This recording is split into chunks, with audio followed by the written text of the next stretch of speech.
Lettre 294 d'Élisabeth de la Trinité, datée du 8 ou du 9 juillet 1906 et adressée au chanoine Angle.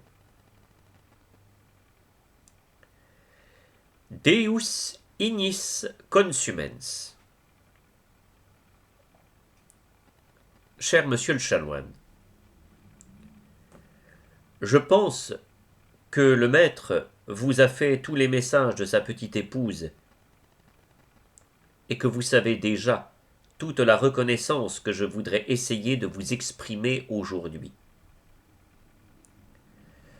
Vous devinez avec quelle joie j'ai offert votre divin bouquet à ma mère tant aimée, qui me charge de vous exprimer toute sa reconnaissance.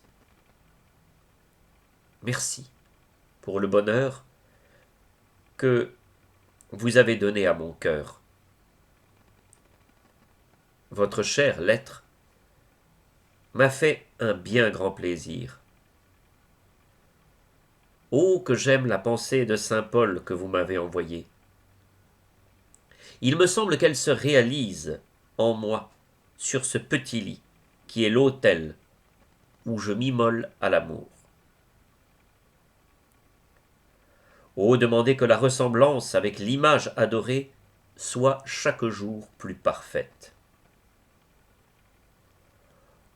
Configuratus morti eius. Voilà encore ce qui me poursuit, ce qui donne de la force à mon âme dans la souffrance. Si vous saviez quelle œuvre de destruction je sens en tout mon être. C'est la route du calvaire qui s'est ouverte, et je suis toute joyeuse d'y marcher comme une épouse à côté du divin crucifié. Le 18, j'aurai 26 ans. Je ne sais si cette année s'achèvera dans le temps ou dans l'éternité, et je vous demande, comme une enfant à son père, de vouloir bien, à la Sainte Messe, me consacrer comme une hostie de louange à la gloire de Dieu. Oh, consacrez-moi, si bien que je ne sois plus moi, mais lui, et que le Père, en me regardant, puisse le reconnaître. Que je sois conforme à sa mort, que je souffre en moi ce qui manque à la passion pour son corps qui est l'Église. Et puis baignez-moi dans le sang du Christ, pour que je sois forte de sa force à lui. Je me sens si petite, si faible. Adieu, cher monsieur le chanoine. J'ai vu ma bonne maman la semaine dernière. Je la trouve bien fatiguée. Elle se frappe. Le docteur a dit à Guy qu'elle s'affaiblissait bien. Je vous confie tout cela pour que vous le portiez avec le bon Dieu. Et je vous demande de me bénir au nom de cette Trinité à laquelle je suis spécialement consacré.